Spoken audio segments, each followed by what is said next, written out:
Have you seen the show? Do you know the premise of the show? Do you know how it works? I saw one episode, yes. So I Okay. do know I do know what's coming.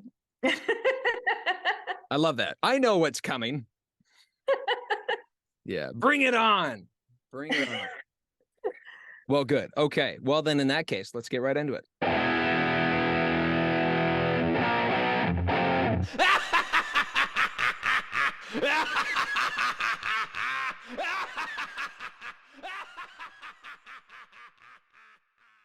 Hi, my name is Mark Smeltzer, and you're watching Investor Hell. Today is my second episode.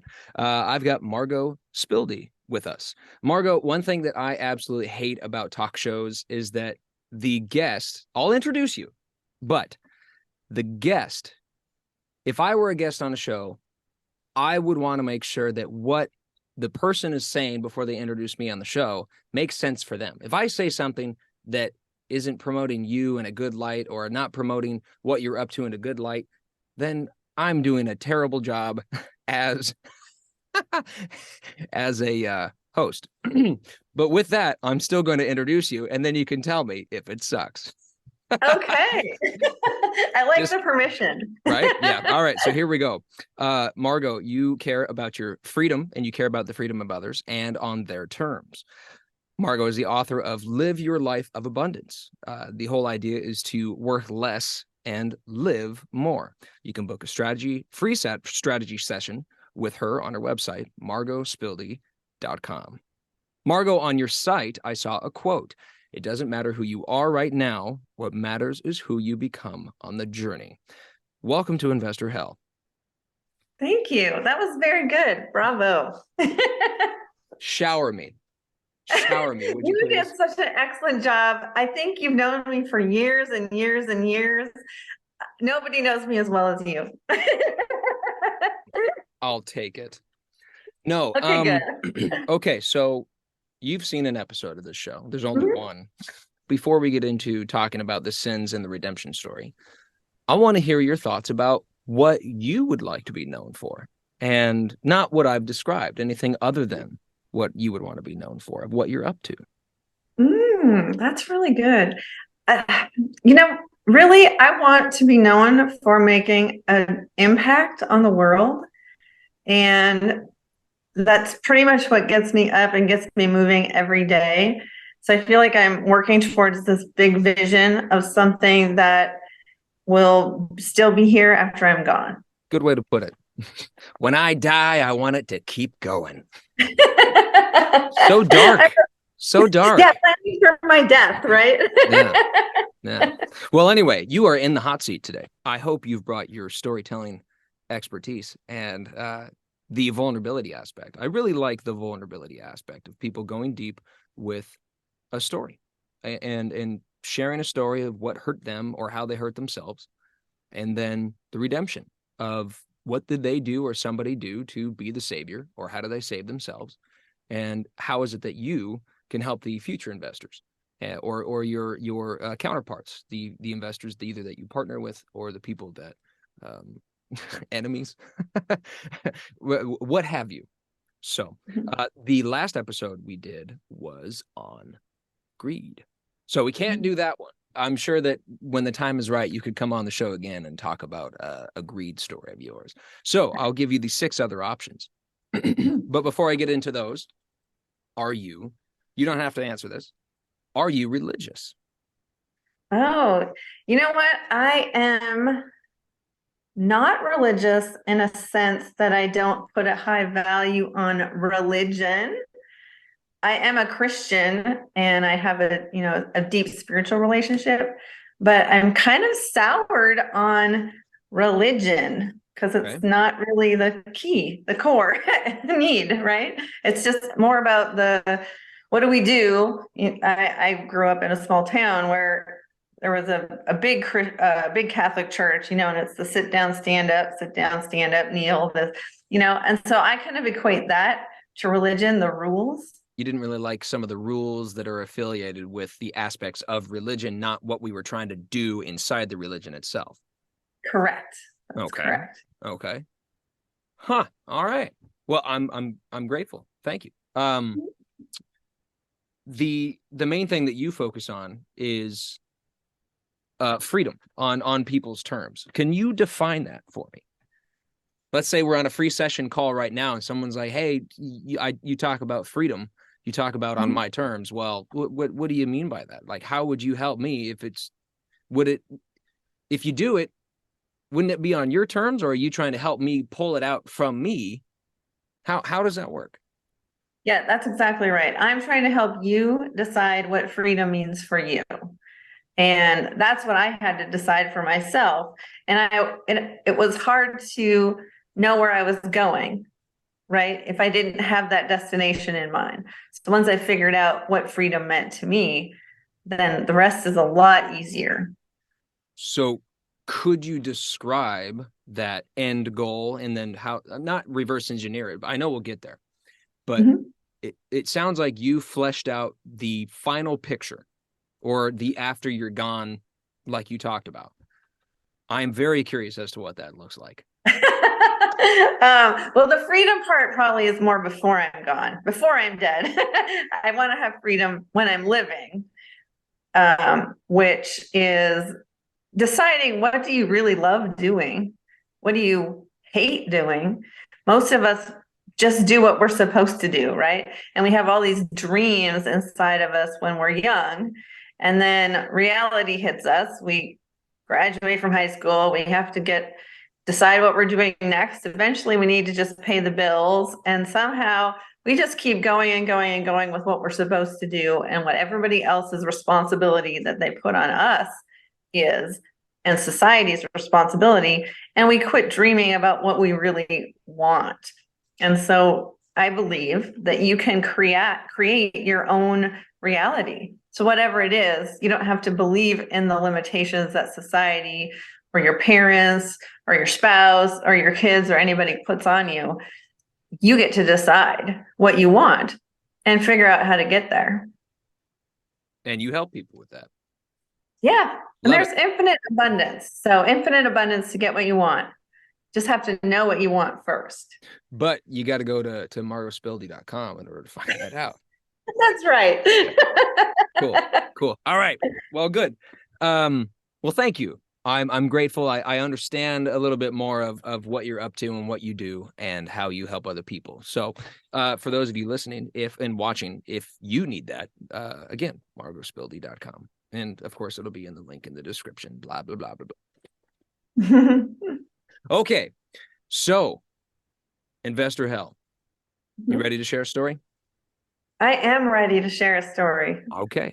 Well, story. Pick your poison. What sin would you like to explore today? Would you like to do pride or lust or envy or gluttony or wrath or sloth? Well, although I really love sloths, I'm going to go with pride. Pride. All right. We'll spin the wheel here, man. We got pride today. All right. Good. Pride. All right. So I'm going to read just a quick little quip here. You did everything right, but the universe had other plans. Did you overlook the devil in the details? Could you have been accused of hubris? And so eventually we're going to get to the point where you share your story of how you practiced humble investing from that moment forward that made you that great and respected investor that you are today. So, Margo, set the stage. Tell us about this ordinary world that you were living in, and then this unfamiliar situation that you had to endure and what you learned the hard way.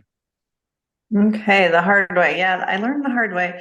So I bought a property myself. And I realized I didn't know anything about real estate investing.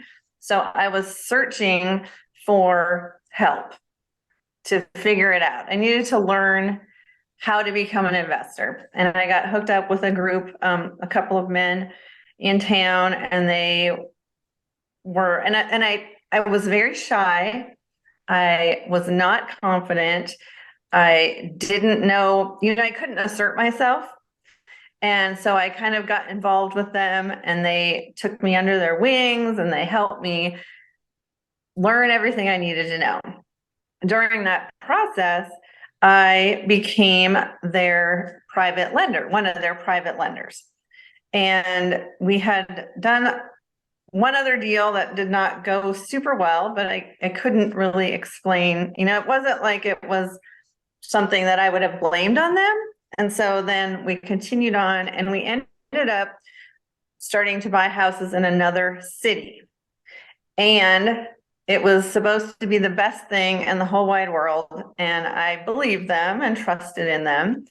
And as we progressed, so there were so many houses in the city. So I was the private lender, and I kept adding more and more and more houses. I would fund the houses, we would rehab them and refinance them.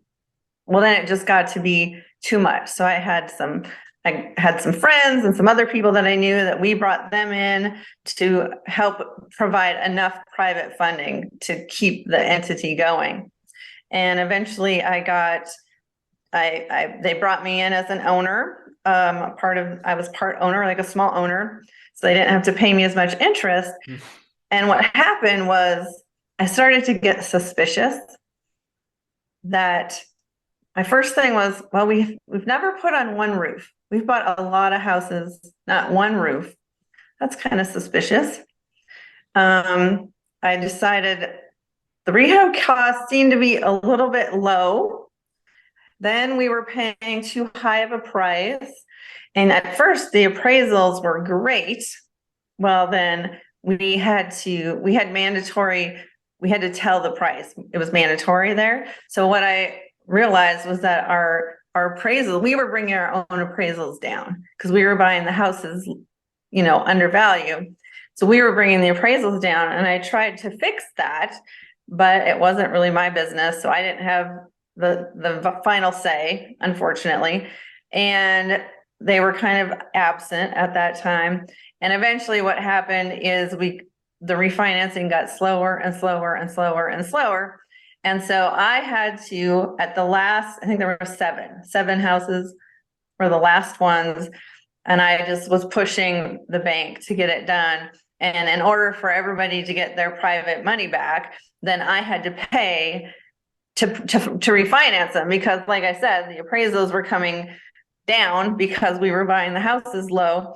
And so then I had to put a bunch of money in, and I kept thinking, oh, it won't be it won't be that bad. I think it'll be bad. It's never going to be as bad as I think. And it was like 3 times as bad as I thought, But we finished, we closed the last loan the end of the year. And then I've been working on it still. Like, we're almost to the end. Like, this has been a continuing saga for years and years and years.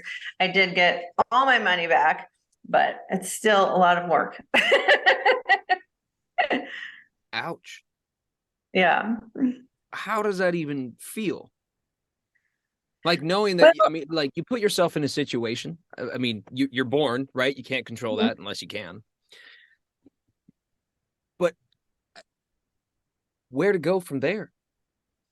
Right. It was pride, in the sense that I wanted to be part of it. I wanted to do something important, and, I trusted them. So I overlooked a lot of things that I probably should have noticed earlier, right?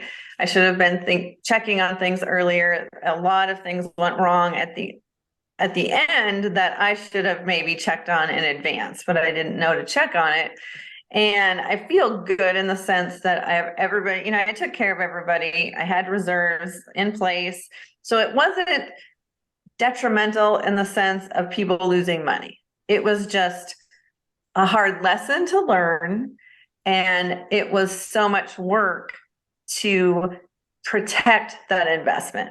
So to protect other people's investments, because I felt responsible because I brought them in, I wanted them to get their money back. I told them I was doing well with it. And then I didn't want them to lose the houses either. In a sense, I don't want to be part of a bankruptcy and, these houses going back to the bank. So how can we fix it and keep going? And it wasn't my responsibility. I was just the investor, but I ended up being very involved.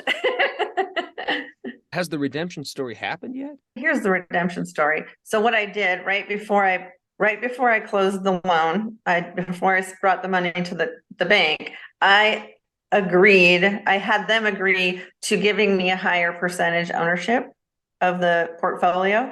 So I was just a little tiny owner. And so I took a bigger portion of it. And then all of the money, any money that came in, I got all of it until I was paid back.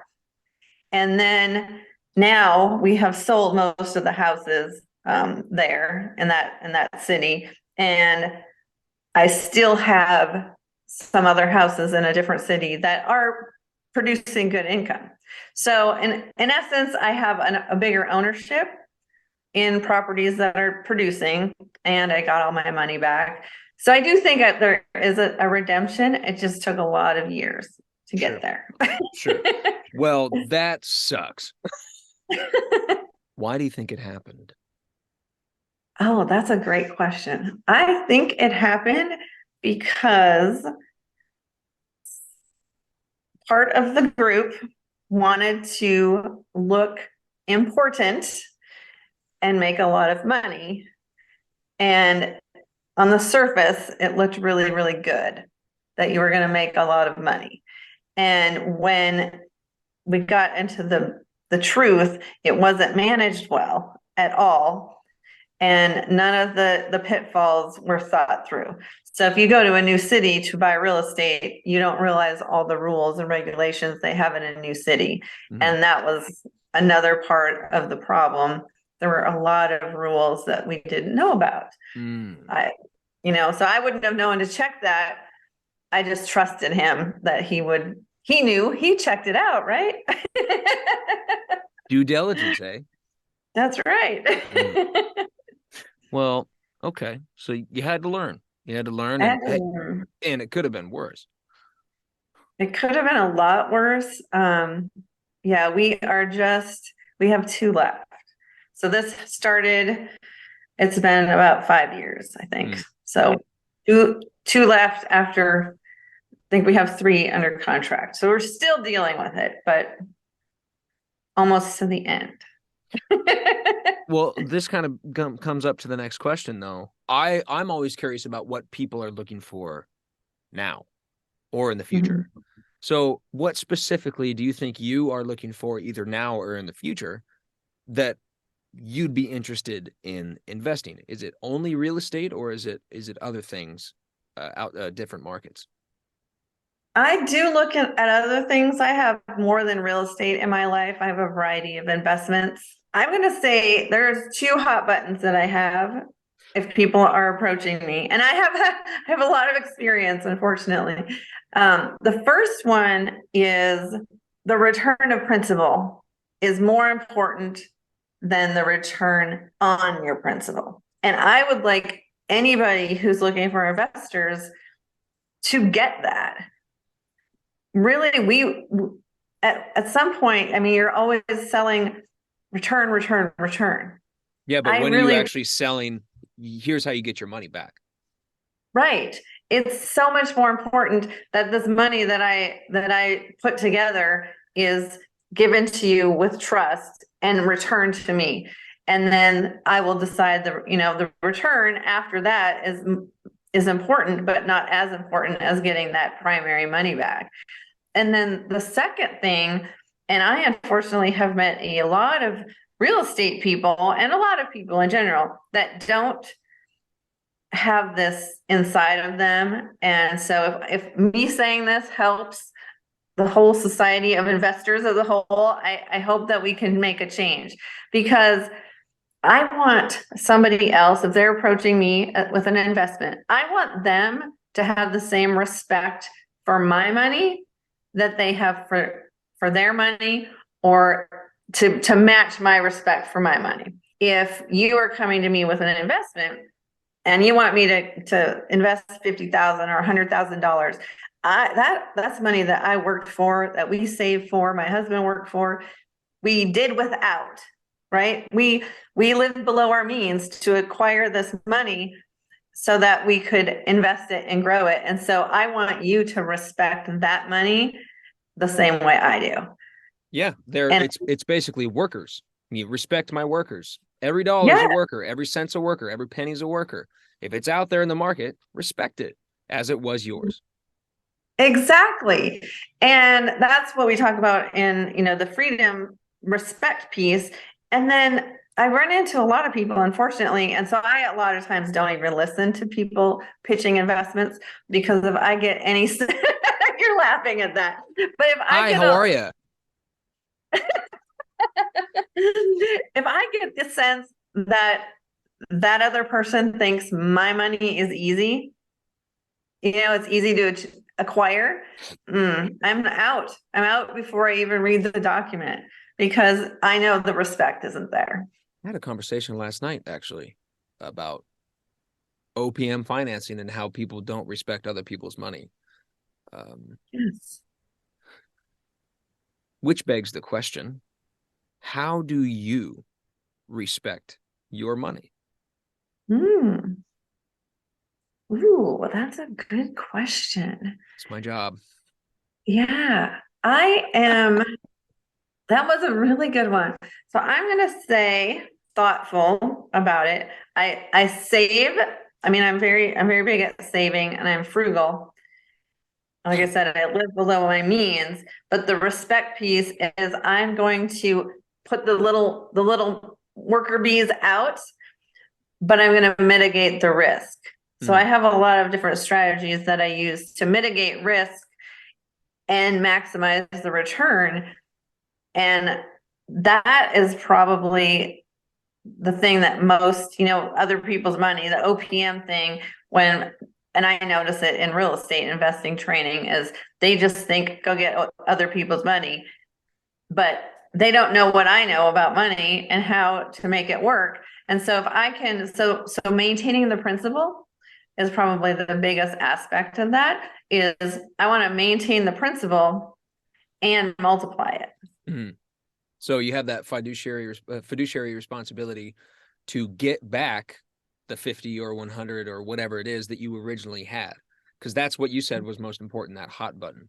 So that's how you respect it is, hey, look, I'm going to take some time to look at this deal and I'm going to see just where your focus is. Do you have that training? Do you know what you're looking? Do you know what you're doing? Basically, do you know what you're doing? Is that kind of short and sweet? Yeah, actually, I can give you a good example. Yeah, please. I still do private lending. I really like private lending, and I actually use leveraged money instead of cash. So that's one way that I respect my money now. And when I talk to people who would like to request a loan, I make them give me 3 exit strategies. So that's the risk mitigation piece, and it's the return of principal piece where, so I can just give an example of one investor that I work with, a real estate investor, I should say. He does real estate and he refinances everything. Okay, but he can also wholesale it and he can also sell it as a retail. So those are And I three work exits there. 3 exit strategies. And so I have several people that I work with like that. But then I have a few people that will not qualify for a loan. They can't get a loan to refinance it. They are going to rehab it and sell it on the retail market. That's only one exit strategy. They don't wholesale. They don't know any, they have no other strategy to get out of the house other than, oh, somebody else is going to buy it. Well, that is not respectful to my money because if the economy changes, I'm not getting my money back for a really long time. And so that's one way that I can mitigate risk and ensure that that respect of principle is still there. That makes sense. Exit Good. strategies. Yeah, exit strategies. So that's kind of what I do with everything. That's basically how can we make sure the principal comes back and have return at the same time. Super simple. But you would think it's super simple, but yet the fact that you're even talking about it, it just goes to show that some people just don't think it's that simple. They care Right. about that ROI. They care about all the other stuff versus like, no. Let's slow down and talk about how you're going to get this particular stuff back. That's very true. And I love that it. is not always taught No, to people. yeah, I agree with you, but it is glazed over hmm It is is what it sounds glazed like. over. It sounds like that's what you're saying. So respect the hmm money, leverage. Yeah. So if people come to you, that's what you want. You want some exit strategies. You'd want some, how are you going to get my money back? And you'd want some mitigation of risk. And hmm you want to make sure that they treat your money like their own. Yes. Yes. And you can actually use similar strategies with if you're going into a group project. I know I only know real estate. Sorry. That's my biggest. I do have other investments, but mostly just real estate.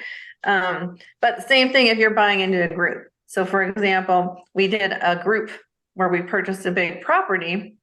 And so here's another respective money, respective principal, exit strategy scenario. So we put in the money, a group of us, and then how can we get our principal back? So we like the return, but we want to get the principal back. So we ended up selling just because it was a great market, or we could have refinanced, but we sold it and we paid everybody their principal back.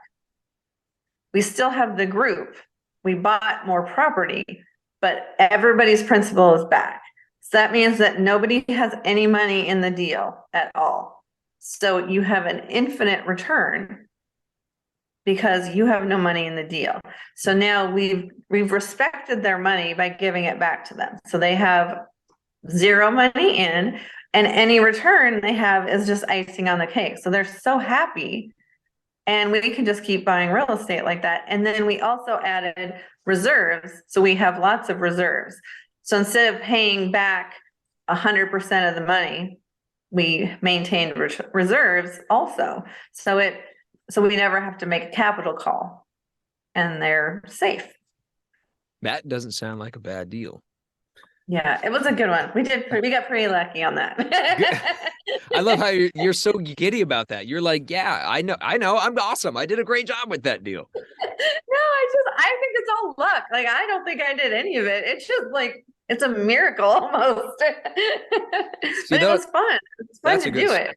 that's a good story. I like that. I like that too. I'm not saying that your other stories suck. Sorry, that was No. yeah, No worries. yeah. Well, good. Maybe I didn't elaborate on the bad stuff enough. Is that Yeah, what I mean? yeah. It's too much. I'm here for the tragedy. Damn it. Okay. No, Well, the I'm kidding. I'm tragedy. kidding. I didn't Well, want to dog people too much, but it was pretty rough. well, but I think that's actually kind of what's missed about this show. And I remember the first episode too with Brad.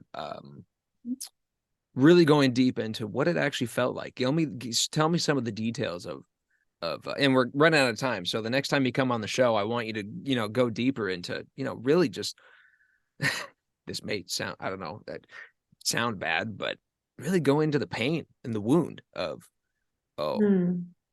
oh, that's how it felt. And then all the other investors know, they're like, I know that feeling, and I'm glad that they got themselves out of it, and I'm looking forward to working with this person. Something like that. Hmm.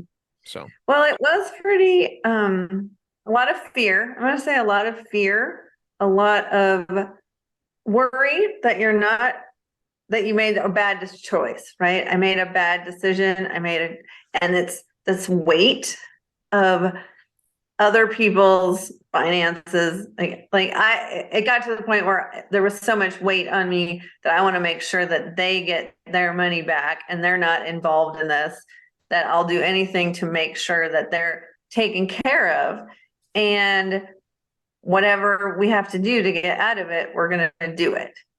And you so just, cared in a fiduciary responsibility type way that you didn't have to care about in that way, mhm, yet you chose to do that. yeah. So, I mean, in a way, yeah, it may have been pride at first, but then that was a very humbling decision that you had to make. So, good on Mhm. you. Oh, thank you. I'll tell you what. I know we're nearing the end of the episode. So, got a question for you. Would you consider coming back on the show at some point? I would, yeah. Okay. I'm sorry that I wasn't negative enough. I Yeah, apologize. jerk. I had to get, I'm gonna have to just get angry before I come on. It's called hell for a reason. Yeah. No. I'm so happy, darn it. Yeah, you're too sweet. Stop it. No, I'm kidding. It was fine. I'm